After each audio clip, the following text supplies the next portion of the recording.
વડોદરા શહેરમાં એક જ દિવસમાં હત્યાનો બીજો બનાવ બનતા ચકચાર મચી છે. શહેર નજીક આવેલા સુંદરપુરા પાટિયા વિસ્તારમાં કરિયાણાની દુકાન ચલાવતા કિરણભાઈ નામના શખ્સે અસ્ત્ર વડે હુમલો કરતા 36 વર્ષીય મિતેશકુમાર રમણભાઈ વાળંદ ગંભીર રીતે ઘાયલ થયા હતા. લોહીથી લથપથ હાલતમાં યુવકને તાત્કાલિક સયાજી હોસ્પિટલ ખસેડવામાં આવ્યો હતો, પરંતુ ત્યાં હાજર તબીબોએ તેને મૃત જાહેર કર્યો હતો. મૃતક યુવક મૂળ ભરૂચના માતર ગામનો વતની હોવાનું જાણવા મળ્યું છે. આ કરપીણથિયાની જાણ થતાં જ પોલીસ કાફલો ઘટનાસ્થળે પહોંચી ગયો છે અને મૃતદેહને પોસ્ટમોર્ટમ માટે ખસેડી આગળની તપાસ હાથ ધરી છે. કરિયાણાની દુકાન ચલાવતા શખ્સે યુવકને અસ્ત્રો મારીને પતાવી દીધો.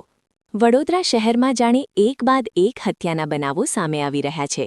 ગત મોડી રાત્રે પતિએ પત્નીને ચાકુના ઘા મારી હત્યા કરી નાખી હોવાની ચોંકાવનારી ઘટના સામે આવી હતી. ત્યારે વધુ એક હત્યાનો બનાવ સામે આવ્યો છે. એક જ દિવસમાં બીજી કરપીણથિયાની ઘટના સામે આવી છે. આ વખતે શહેર નજીક આવેલા સુંદરપુરા પાટિયા વિસ્તારમાં ખૂની ખેલ ખેલાયો છે.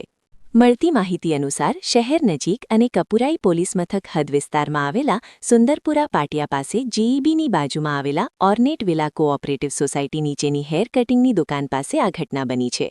કરિયાણાની દુકાન ચલાવતા કિરણભાઈએ અચાનક અસ્ત્ર વડે હુમલો કર્યો હતો. લોહીથી લથપથ હાલતમાં યુવકનું મોત. ઘટનાસ્થળે લોહીથી લથપથ હાલતમાં મળી આવેલા યુવકને તાત્કાલિક સયાજી હોસ્પિટલમાં ખસેડવામાં આવ્યો હતો.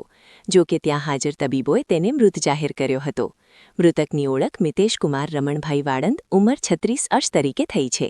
આરોપીએ મૃતકને અસ્ત્ર વડે મોઢા અને ગળાના ભાગમાં ગંભીર ઇજાઓ પહોંચાડી હતી. મૃતદેહને પોસ્ટમોર્ટમ માટે ખસેડાયો. મૃતક મૂળ ભરૂચ જિલ્લાના માતરનો વતની હતો. આ હત્યાની ઘટના બાદ પોલીસ ઘટનાસ્થળે પહોંચી ગઈ છે અને તપાસ શરૂ કરી દીધી છે. મૃતદેહને પોસ્ટમોર્ટમ માટે ખસેડવામાં આવ્યો છે. આ ઘટનાએ શહેરમાં ચકચાર મચાવી દીધી છે અને પોલીસ વધુ તપાસ કરી રહી છે. આ હત્યા પાછળ મૂળ કારણ જાણી શકાયું નથી, પરંતુ હત્યા સામાન્ય બોલાચાલીમાં થઈ હોવાનું હાલમાં જાણવા મળ્યું છે. આરોપીને ઝડપી પાડવા શોધખોળ શરૂ. કપુરાઈ પોલીસે હાલમાં યુવકની હત્યા કરનાર આરોપીને ઝડપી પાડવા ચક્રો ગતિમાન કર્યા છે.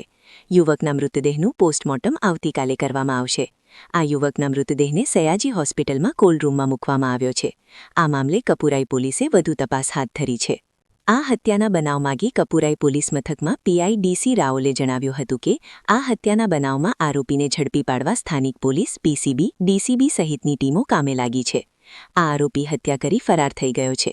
પોલીસે અલગ અલગ ટીમો બનાવી કાર્યવાહી શરૂ કરી છે. હિરેન મારું નામ છે. હું મારી દુકાનમાં કમ્પ્યુટરનું કામ કરતો હતો. એટલે પછી ઘટના થઈ. એ સ્થળ ઉપર છોકરાઓએ બૂમો પાડે, બૂમોનો અવાજ આવ્યો ત્યારે અમે બધા તઈ ભેગા થયા આજુબાજુની દુકાનો વાળા. એટલે મારા મારીને એવું ચાલતું, લોહી લુહાણ બધું થઈ ગયું હતું આજુબાજુ. ચપ્પુથી વાર કરે એવું જાણવા મળ્યું છે. કોને વાર કર્યા અને મરનાર વ્યક્તિનું? જે મરનાર વ્યક્તિ છે એ મિતેશભાઈ છે અને જેને માર્યો એ કિરણભાઈ છે. એ કિરાણાની દુકાન ચલાવે છે, જેને ઉપર જ રહે છે. અને મિતેશભાઈની બી પોતાની દુકાન છે કે ત્યાં? એ ભાડે છે. બંને ભાડે જ છે. શું લાગે છે કઈક અદાવત હોય છે? ખબર નહીં. એ તો કેટલા વાગ્યાનો બનાવ હતો? 3:30 થી 4:30 વચ્ચેનો હતો. જે મિતેશભાઈને ઘા મારવામાં આવ્યો ત્યાં એની મૃત જાહેર કરવામાં આવ્યું? ના, ત્યાં નહીં. એમને એમ્બ્યુલન્સમાં લઈ ગયા હતા 108 માં અને રસ્તામાં એસએસજી માં જતા એમનું મૃત્યુ થઈ ગયું.